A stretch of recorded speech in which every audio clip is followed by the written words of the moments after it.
இது ஒரு CBN தயாரிப்பு. நீங்கள் காண்பது திருப்புமுனை நிகழ்ச்சி. வணக்கம், வெல்கம் டு திருப்புமுனை. இன்றைய திருப்புமுனை நிகழ்ச்சிக்கு உங்களெல்லாம் சந்திக்கிறதுல ரொம்ப சந்தோஷம். இன்றைய நிகழ்ச்சி ரொம்பவே சுவாரஸ்யமாக இருக்க போகுது. இன்றைக்கி புதன்கிழமை இல்லையா? நம்ம ஒவ்வொரு வெட்னஸ்டேவும் நம்ம இந்தியாவில் இருக்கக்கூடிய ஒரு மாநிலத்தை ஃபோக்கஸ் பண்ணுறோம். அந்த மாநிலத்தினுடைய ஸ்பெஷாலிட்டிஸ் அதெல்லாம் நம்ம தெரிஞ்சுக்கிறோம். அந்த வகையில் இன்றைக்கி நம்ம தமிழ்நாட்டை பற்றி பேச போகிறோம். இந்த மாதம் முழுக்க மென்டல் ஹெல்த் சீரீஸ் பற்றி பேசிகிட்ருக்கோம் இல்லையா? அதையும் இன்றைக்கி தொடர போகிறோம். தமிழ்நாடு ரொம்பவே அழகான, ரொம்ப கலாச்சாரம் மிக்க ஒரு ஸ்டேட் அப்படின்னு தான் எல்லாருக்குமே தெரியும். அண்ட் தமிழ் மொழி உலகத்திலேயே ரொம்ப பழமையான ஒரு மொழி, அது நம்ம எல்லாருக்கும் தெரியும் இல்லையா? இன்ஃபேக்ட் நம்ம அதை பற்றி ரொம்ப பெருமைப்படுறோம். பைபிள் முதல்ல தமிழ் மொழியில் தான் டிரான்ஸ்லேட் பண்ணப்பட்டுச்சு. உங்களுக்கு அது தெரியுமா? இன்றைக்கி நிகழ்ச்சியில் தமிழில் பாடல்கள், ஆராதனை பாடல்கள் கேட்க போகிறோம். அது மட்டும் இல்லை, நிறைய சாட்சிகள் தமிழ்நாட்டிலேருந்து கேட்க போகிறோம். மென்டல் ஹெல்த் சீரீஸ் பற்றி பேசுகிறோம் இல்லையா? இன்றைக்கி நம்ம என்ன பேச போகிறோம்னா, சூசைடல் தாட்ஸ், அதாவது தற்கொலை எண்ணங்கள் வரும் அப்படின்னு சொல்கிறாங்க இல்லையா? ரொம்ப டிப்ரெஸ்டாக இருக்கிறவங்களுக்கு, இல்லை மென்டல் ஹெல்த் ப்ராப்ளம்ஸ் இருக்கிறவங்களுக்கும், இல்லை நார்மல் பீப்புளே ஒரு லெவலுக்கு மேலே அவங்களால வாழ்க்கையில் இருக்கக்கூடிய பிரச்சனைகளை தாங்கிக்க முடியல, அவங்க அதை பார்த்து பயப்படுறாங்க அப்படின்னா, ஏதோ காரணத்துக்காக அவங்க தற்கொலை பண்ணிக்கணும் அப்படின்ற எண்ணம் வருது. அதெல்லாம் அவங்க ஃபேஸ் பண்ணுறாங்க. ஸோ இன்றைக்கி நம்ம அதை பற்றி தான் பேச போகிறோம். க்ரைம் பியூரோனுடைய ரிப்போர்ட் படி இந்த உலகத்தில் எவ்வளோ பேர் சூசைட்லாம் பண்ணிக்கிறாங்க அப்படின்றத அவங்க கால்குலேட் பண்ணுறாங்க. அந்த வகையில் இந்தியாவில் மகாராஷ்டிரா நம்பர் 1 பிளேஸில் இருக்குது. அதிகமான தற்கொலைகள் மகாராஷ்டிராவில் நடக்குது. நம்பர் 2 பிளேஸில் தமிழ்நாடு இருக்குது. இது தேவன் விரும்புகிறதே இல்லை. குடும்ப பிரச்சனை காரணமாகவோ, இல்லை ஏதோ ஒரு பிரச்சனை காரணமாகவோ பல பேர் சூசைட் பண்ணிக்கிறாங்க அப்படின்னு சொல்கிறாங்க. அதில் 2வது இடத்துல தமிழ்நாடு இருக்குது. ஸோ இது அவ்வளோ நல்ல விஷயம் இல்லை. தற்கொலை பண்ணிக்கிறது அப்படின்றது ஏன் தேவன் விரும்புறதில்லை அப்படின்னா, தேவன் என்ன சொல்லியிருக்காரு? நானே வழியும் சத்தியமும் ஜீவனும் அப்படின்னு சொல்லியிருக்காரு. அண்ட் இந்த வாழ்க்கையை தேவன் நம்மளுக்கு கொடுத்துருக்காரு. ஸோ அதை எண்ட் பண்ணணும், முடிச்சுக்கணும் அப்படின்ற டெசிஷன் நம்ம எடுக்க முடியாது. நீங்கள் வாழ்க்கையில் எனக்கு வேறு வழியே இல்லை, எல்லாம் முடிஞ்சு போச்சு, எல்லாம் இருளாக இருக்குது அப்படின்னு நீங்கள் நினைக்கும் போது இயேசு கிறிஸ்துக்கிட்ட வரலாம். ஏன்னா அவர் தான் வழின்னு சொல்லியிருக்காரு. அதை விட்டுட்டு தற்கொலை பண்ணிக்கணும் அப்படின்ற option is a very wrong choice. இன்றைக்கி இந்த நிகழ்ச்சிக்கு பார்த்துட்ருக்க நீங்கள், என் வாழ்க்கையில் இருக்கிற பிரச்சனைகளுக்கு முடிவே இல்லை, இதுக்கு எனக்கு தீர்வே கண்டுபிடிக்க முடியாது, எனக்கு எல்லா நம்பிக்கையும் போயிடுச்சு, அதனால் சூசைட் பண்ணிக்கணுன்ற எண்ணம் எனக்கு அடிக்கடி வருது அப்படின்னு நீங்கள் நினைக்கிறீங்கன்னா, எல்லா பிரச்சனைகளுக்கும் தீர்வு கொடுக்கக்கூடிய, சந்தோஷமும் சமாதானமும் கொடுக்கக்கூடிய ஒரு வழியை தான் இன்றைக்கி நாங்கள் சொல்கிறோம். அதுதான் இயேசு கிறிஸ்து. தொடர்ந்து இதை பற்றி பேசலாம். இப்போது தமிழில் ஒரு அழகான ஆராதனை பாடல் வருது, கேளுங்க.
ஒரு அருமையான ஆராதனை பாடலை கேட்டிங்களா?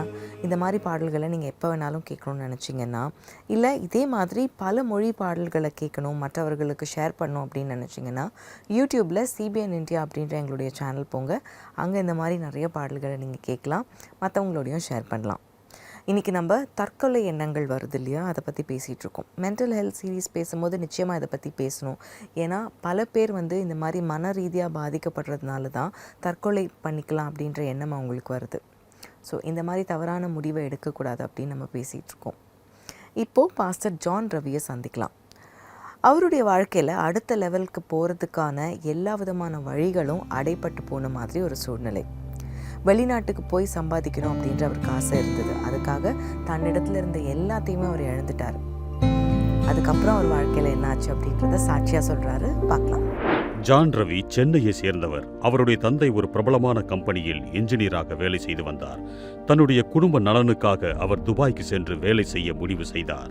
இந்த ஃபாரின்க்கு அனுப்புகிற ஏஜென்சி அவங்களை கனெக்ட் பண்ணி நாங்கள் அப்பாட்ட அவங்க சொன்னாங்க, பாம்பேக்கு போனோம், அங்கே உங்களுக்கு விசா எல்லாமே அங்கே தான் உங்களுக்கு ஏற்பாடு பண்ணுவாங்கன்னு சொல்லி அப்பா என்ன பண்ணார், ரிசைன் பண்ணி அது மாத்திரமல்ல கொஞ்சம் இருந்த நகைகள் எல்லாம் வைத்து அடகு வைத்து வந்த பணத்தை எடுத்துக்கிட்டு பாம்பேக்கு போனாங்க.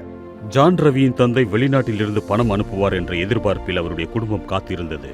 எங்க அம்மா அப்படியே உட்கார்ந்து எல்லாமே இழந்தது போல அம்மா அழ ஆரம்பித்தாங்க. கூட போய் நின்று கேட்குறோம், என்னம்மா அழுவுற, ஏன் அழுவுறன்னு கேட்டோம். அப்பா அம்மா சொன்னாங்க, அப்பாவுடைய பணத்தை எல்லாத்தையும் கொண்டு போயிட்டாங்க, நிர்கதியா அப்பா நிற்கிறாங்க. அம்மா அழ ஆரம்பித்தாங்க. நாங்கள் எல்லாரும் அம்மா கரத்தை பிடிச்சு அழுகிறோம். ஜான் ரவியின் மனதில் கவலை அதிகமாக ஆரம்பித்தது. இந்த நிலையில் அவர் தன்னுடைய படிப்பை விட்டுவிட்டு வேலைக்கு போக ஆரம்பித்து விட்டார். குடும்ப கஷ்டம், கண்ணீர், வேதனைனா வேதனை. மும்பையில் இருக்கக்கூடிய அவருடைய சகோதரி ஒருவர் ஒரு வருடம் கழித்து ஜான் ரவியின் தந்தை சென்னை திரும்புவதற்கு உதவி செய்தார். இந்த மும்பை பட்டணத்திலிருந்து அந்த அம்மா அழைச்சி வந்து எங்களுடைய வீட்டில் விட்டாங்க. அப்பா எங்களை எல்லாம் பிடிச்சி அழுதார். நாங்கெல்லாம் அப்பா பிடிச்சி அழுதோம். என்ன அப்பா திரும்பவும் கிடைக்க மாட்டாருன்னு ஒரு பயம். ஆனா அப்பா வந்துட்டாரே அப்படின்னு ஒரு அந்த நிமிஷம் ஒரு சந்தோஷம். அழுதோம், அம்மா அழுதாங்க, நாங்க அழுதோம். அப்பாவும் அம்மாவும் இரவெல்லாம் தூங்க மாட்டாங்க, தூக்கம் வராது. அப்பா அம்மாவை யோசிப்பாங்க, என்ன இது வாழ்க்கை, எல்லாத்தையும் இழந்துட்டோமே, இனி நம்ம எப்படி என்ன பண்ண போறோம். அருகில் வசித்துக் கொண்டிருந்த நண்பர் ஒருவர் இயேசு கிறிஸ்துவின் அன்பை பற்றி ஜான் ரவிக்கு சொன்னார். அவருடைய பேச்சை கேட்டு ஜான் ரவியின் தாயார் அன்று மாலையே அந்த நண்பரை தங்களுடைய வீட்டிற்கு ஜெபம் செய்வதற்காக அழைத்தார். விருப்பம் இல்லாத அழைத்த ஆண்டவரை விரும்பி வந்து எங்களை வாழ வச்சாரு. அந்த இரவு எங்க அம்மா எங்க அப்பா எல்லாம் தூங்கிட்டாங்க, நாங்கெல்லாம் நல்லா தூங்குறோம். அந்த காலை உணவு சாப்பிடுற நேரம் அந்த தற்கொலை எண்ணத்தெல்லாம் ஆண்டவர் எங்களுக்கு மாற்றி முதல் சபைக்கு போறோம். சர்ச்சுக்குள்ள கால் எடுத்து வைக்கிறோம், கிருபாசன ஜெப வீடு கால் எடுத்து வைக்கிறோம். அப்பொழுது ஒரு பாடல் பாடப்படுகிறது, திருப்பாதம் நம்பி வந்தேன் கிருபை நிறை இயேசுவே. அந்த பாடல் பாடும் பொழுது எங்க அம்மா கதறி அழுகுறாங்க. அந்த சபைக்குள்ளே நுழையும் பொழுதே ஒரு பெரிய தேவ சமாதானத்தை நாங்க உணர்றோம். ஒரு வார்த்தை வருது, யோவான் எழுதின சுவிசேஷத்துல 14ஆம் அதிகாரத்துல 27ஆம் வசனத்துல, என்னுடைய சமாதானத்தையே உனக்கு வைத்து போகிறேன், எடுக்காததுமான சமாதானத்தை உனக்கு தருவேன்னு ஆண்டவர் பேச ஆரம்பித்தார்.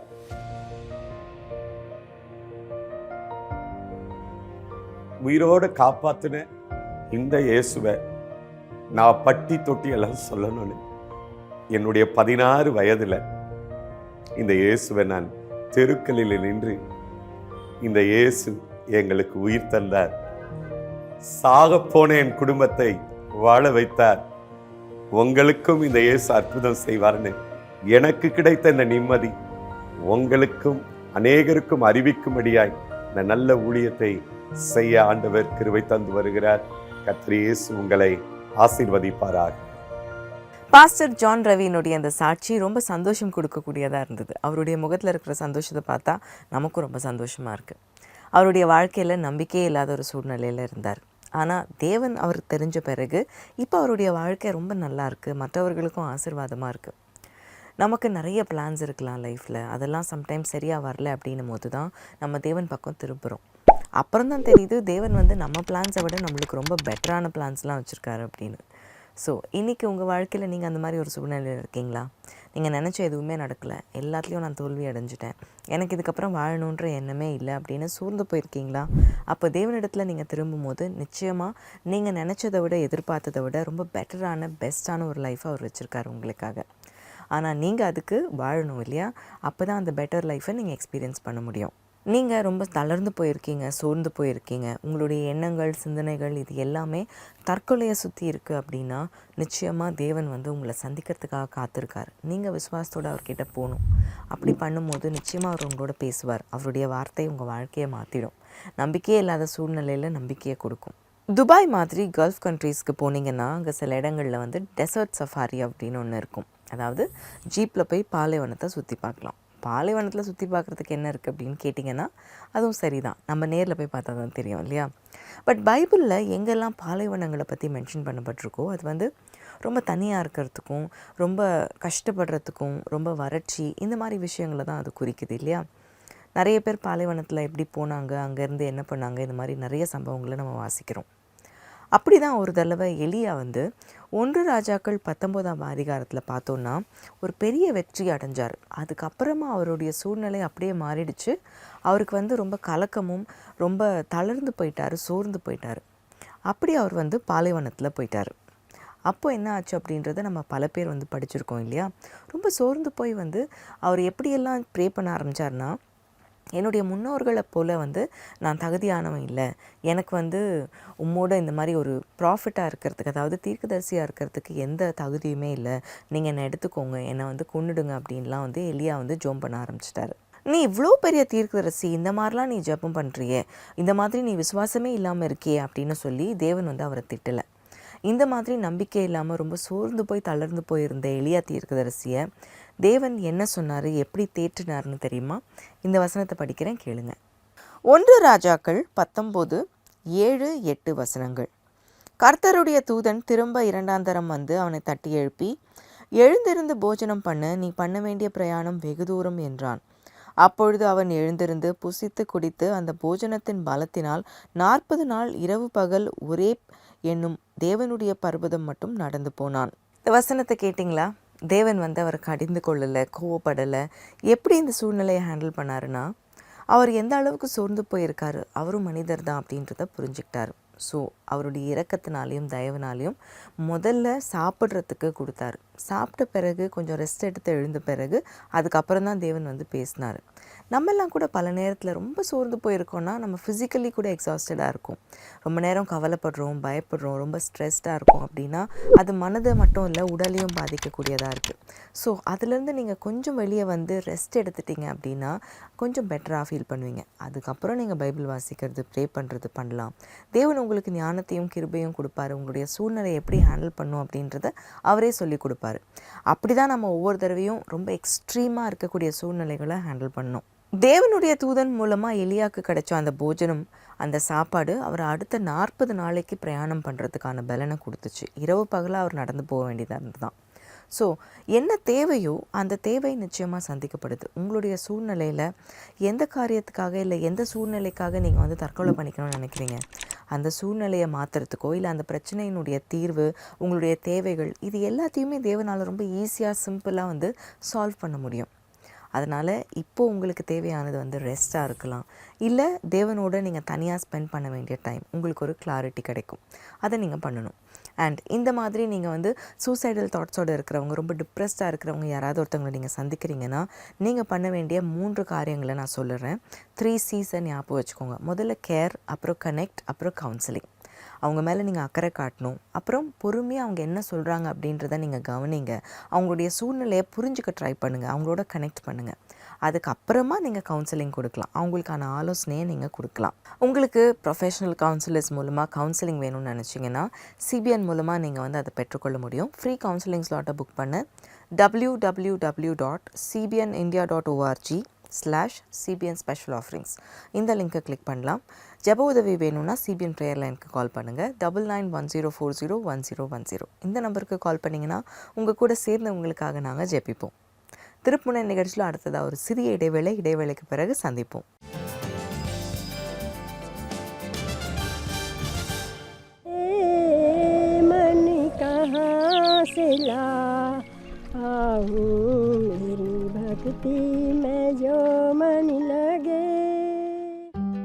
மன ஆரோக்கியத்தின் முக்கியத்துவத்தை புரிந்து கொண்டு உத்தரகாண்டில் இருக்கும் ஒரு குக்கிராமத்தின் பெண்கள் தங்களுடைய அன்றாட வாழ்க்கையில் வரும் தங்களுடைய மன ஆரோக்கியத்தின் பிரச்சனைகளை சிறப்பாக கையாள்வதை கற்றுக்கொண்டார்கள். நமக்கு டென்ஷன் ஆகுறப்போ யாரா இருந்தாலும் யாருக்கு முன்னாடினாலும் நாம பேசுறதுக்கு முயற்சி செய்வோம். நம்மளோட தீய எண்ணங்களை ஒதுக்கி வச்சுட்டு நல்ல விஷயங்கள்ல நம்மளோட கவனத்தை நம்ம செலுத்தணும். நல்ல எண்ணம் கொண்டவங்க எல்லாரும் நல்லா இருக்கணும்னு நினைப்பாங்க. அவங்க கிட்ட இருக்கிற தீய எண்ணங்கள் கூட சீக்கிரமா விலகி போயிடும். எனக்கு கவலை வருத்தம் ஏதாவது இருந்துச்சுன்னா நான் என்னோட கணவர்கிட்ட பகிர்ந்துக்குவேன். எனக்கு அப்படி ஃபீலிங் வர்றப்ப நான் மன அழுத்தத்தை உணரும் போது நான் புக் படிப்பேன். என்னோட மனசுல கஷ்டப்படுறதுக்கு விஷயங்கள் வர்றப்போ நான் உடனே அதை தூக்கி எறிஞ்சிருவேன், இல்ல பாட்டு பாடுவேன். வாருங்கள், எல்லோரும் சேர்ந்து இன்னும் அநேக பெண்களுக்கு மன ஆரோக்கியத்தை பற்றிய விழிப்புணர்வை ஏற்படுத்துவோம்.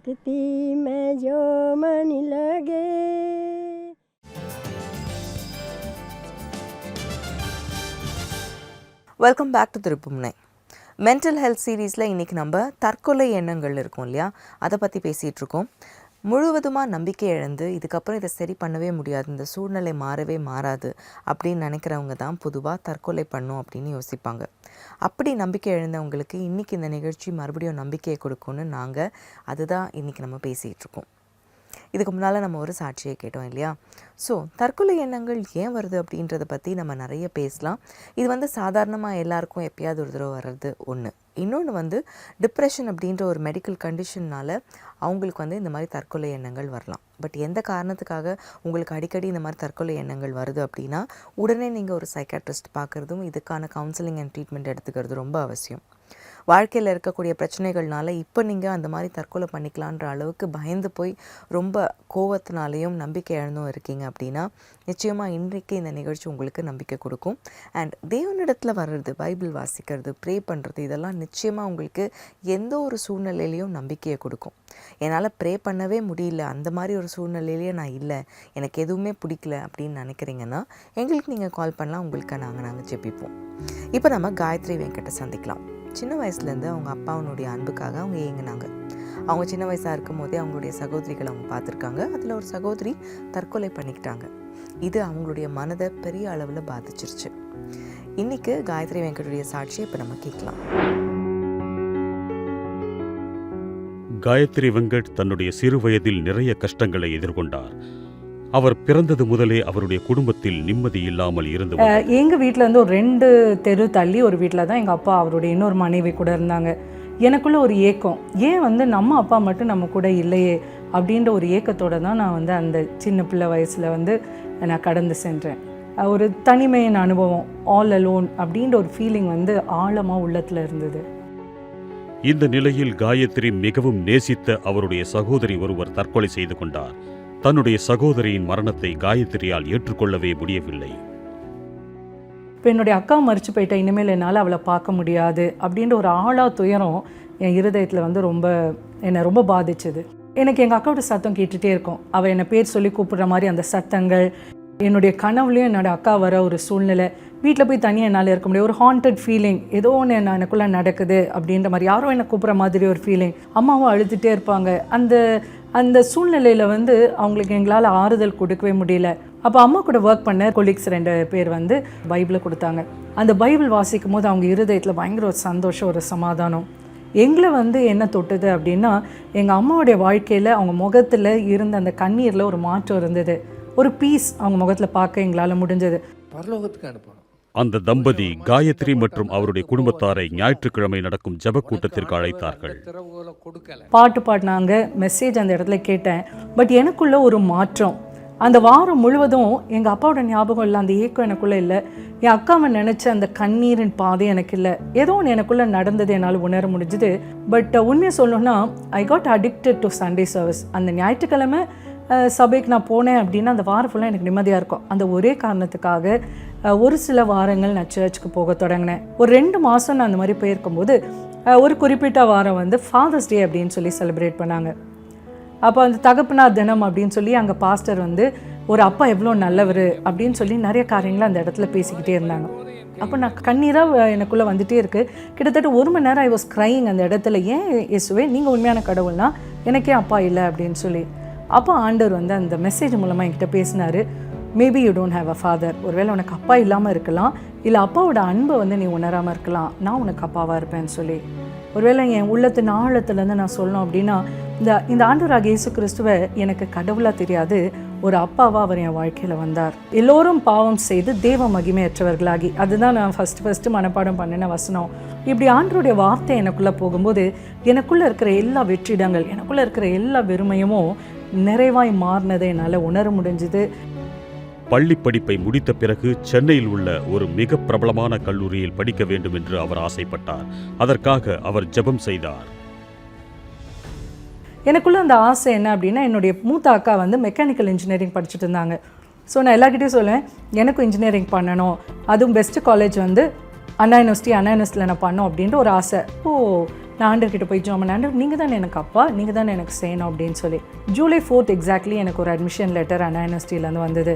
அதில் பார்த்தது வந்து you been admitted to BTech ceramic technology, இவ்வளோ தான் இருந்தது. நான் சந்தோஷமாக போய் அண்ணா யூனிவர்சிட்டியில் நான் ஜாயின் பண்ணேன். ஒரு ப்ரொஃபஸர் என்னை கூப்பிட்டு கேட்டார், நீங்கள் என்ன டிபார்ட்மெண்ட் அப்படின்னும் போது நான் சொன்னேன் பிடெக் செராமிக்ஸ். அப்போ அவருக்கு சொன்ன ஒரு காரியம், பிஜியில் தான் வந்து இந்த டிசிப்ளின் இருக்குது, இது வரைக்கும் யூஜியில் கிடையாது. ஃபைனலி தே டிசைடட் 17 சீட்ஸ் மாத்திரம் பிடெக் செராமிக்ஸில் அலாட் பண்ணியிருக்காங்க, அதில் நீங்கள் ஒன்று அப்படின்னு சொல்லி சொன்னார்.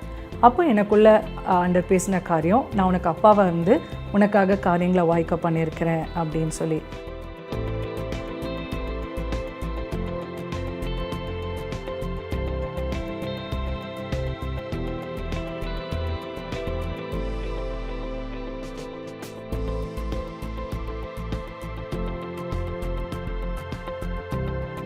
இன்றைக்கி ஒரே ஒரு காரியத்தை என்னால் சொல்ல முடியும். தனிமையின் அனுபவம், கேள்விகள், ஏன் நம்ம வாழணும், நம்ம வாழ்க்கைக்கு ஒரு அர்த்தம் இருக்கா, நமக்கு ஒரு எதிர்காலம் இருக்கா, இப்படிப்பட்ட கேள்விகளோட தகப்பன் இல்லாத ஒரு பிள்ளையாக நான் இருந்தேன். ஆண்டவர் என் வாழ்க்கையை தலைகளாக மாற்றினார். அநேகருக்கு தாயாக என்னை மாற்றி இருக்கிறார். தாய் இல்லாத தகப்பன் இல்லாத பிள்ளைகளுக்கு ஒரு ஆறுதலாக ஆண்டவர் வச்சிருக்கிறார். ஒருவேளை உலக பிரகாரமான தகப்பன் இருந்திருந்தால் கூட இதில் நான் ஒரு ஃப்ராக்ஷன் கூட ஆசீர்வாதம் எனக்கு இருந்திருக்காது. 1000 மடங்கு இன்றைக்கி நான் ஆசீர்வாதமாக உங்கள் கண்களுக்கு முன்பாக இருக்கிறேன். காயத்ரி வெங்கடனுடைய இந்த சாட்சி உத்வேகம் தரக்கூடியதாக இருக்குது இல்லையா? ஒருத்தர் வந்து தற்கொலை பண்ணிக்கணும் அப்படின்னு முயற்சி பண்ணுறாங்க, எண்ணங்கள் இருக்குது, இல்லை தற்கொலை பண்ணிக்கிட்டாங்க அப்படின்னா அது அவங்கள மட்டும் இல்லை, அவங்களுடைய குடும்பத்தை எந்த அளவுக்கு பாதிக்கும் அப்படின்றத பற்றி நம்ம தெரிஞ்சுக்கிட்டோம். ஸோ நீங்கள் இந்த மாதிரி தவறான முடிவுகளை பற்றி யோசிக்கும் போது கூட இதெல்லாம் உங்களுக்கு ஞாபகம் வரணும். இது உங்களை பற்றி மட்டும் இல்லை, நிச்சயமாக உங்களுடைய இந்த முடிவு குடும்பத்தில் இருக்கிறவங்கள பெரிய அளவில் பாதிக்கும் அண்ட் லாங் டேர்மாக இந்த பாதிப்புகள் இருக்கும் அப்படின்றத ஞாபகம் வச்சுக்கோங்க. காயத்ரி வெங்கட் ரொம்ப சின்ன வயசுலேருந்து அவங்க அப்பாவுடைய அன்புக்காக ஏங்கினாங்க. அவங்க அப்பா அவங்கள விட்டுட்டு போயிட்டாங்க. அதுக்கப்புறம் அவங்க அக்காவுக்கும் இப்படி ஆயிடுச்சு. இந்த மாதிரி பல விஷயங்கள் அவங்கள வந்து மென்டல் ஹெல்த்தை பாதிச்சிருக்கு. ஆனால் இப்போது இயேசு கிறிஸ்துவின் மூலமாக அவங்களுடைய வாழ்க்கை எப்படி இருக்குன்னு பார்த்தீங்களா? உங்களுக்கு கூட பல தேவைகள் இருக்கலாம், குறைகள் இருக்கலாம். அது ஃபிசிக்கல் நீட்ஸாவோ எமோஷ்னல் நீட்ஸாவோ இல்லை எப்படிப்பட்டதாக இருந்தாலும் நீங்கள் தேவனிடத்தில் வரும்போது அது எல்லாமே தேவனால் வந்து சரி செய்ய முடியும். அதை வந்து நம்ம ஞாபகம் வச்சுக்கணும். உங்களுக்கு ஜெப உதவி வேணும்னா 9910401010 நம்பருக்கு நீங்கள் சிபிஎன் ப்ரேயர் லைனுக்கு கால் பண்ணலாம். உங்களுக்காக நாங்கள் ஜெபிப்போம். கவுன்சிலிங் பண்ணணும் அப்படின்னு நினச்சிங்கன்னா ஃப்ரீ கவுன்சிலிங் ஸ்லாட்டை புக் பண்ணுறதுக்கு இப்போ ஸ்க்ரீனில் தெரிகிற இந்த லிங்க்கை நீங்கள் கிளிக் பண்ணலாம். அது மட்டும் இல்லை, இந்த நிகழ்ச்சியை நீங்கள் எப்போ வேணால் பார்க்கணுன்னு நினச்சாலோ இல்லை இந்த பாடல்கள் மெசேஜஸ் மற்றவங்களோட ஷேர் பண்ணணும்னு நினச்சிங்கன்னா யூடியூப்பில் சிபிஎன் இந்தியா அப்படின்ற எங்களுடைய சேனல் போங்க. அங்கே எப்போ வேணாலும் இந்த வீடியோஸ் எல்லாம் நீங்கள் பார்க்கலாம். திருப்புனை நிகழ்ச்சியில் அடுத்ததாக ஒரு சிறிய இடைவேளைக்கு பிறகு நம்ம எல்லாரும் சேர்ந்து ஜெபிக்கலாம்.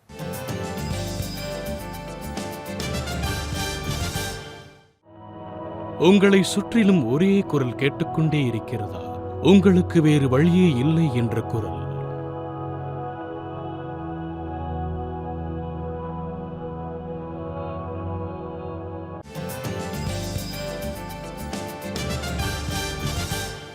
வெல்கம் பேக் டு திருப்புமுனை. இன்றைக்கி நம்ம மென்டல் ஹெல்த் சீரீஸில் தற்கொலை எண்ணங்கள் அதை பற்றி தான் பேசிகிட்டு இருக்கோம்.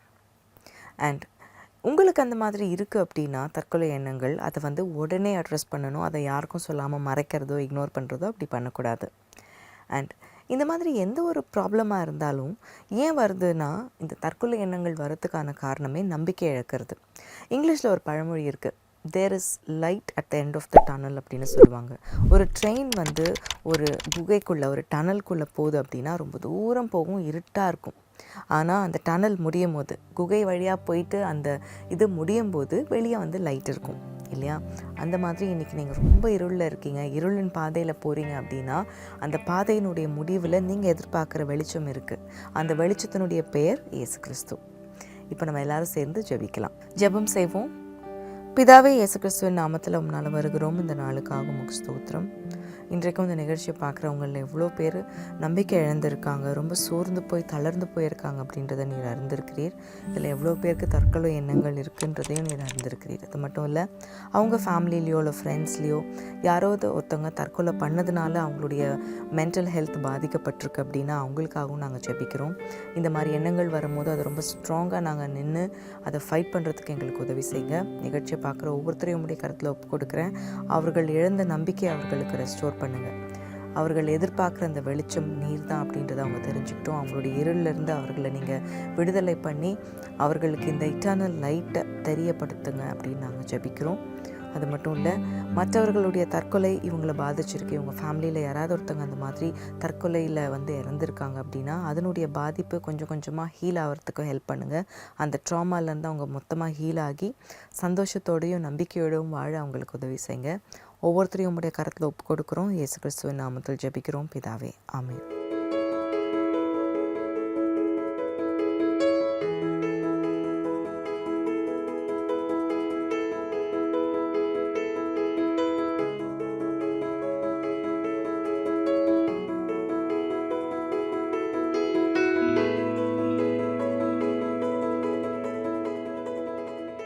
எரேமியா 29:11. நீங்கள் எதிர்பார்த்திருக்கும் முடிவை உங்களுக்கு கொடுக்கும்படிக்கு நான் உங்கள் பேரில் நினைத்திருக்கிற நினைவுகளை அறிவேன் என்று கர்த்தர் சொல்கிறார். அவைகள் தீமைக்கல்ல, சமாதானத்துக்கு ஏதுவான நினைவுகளே.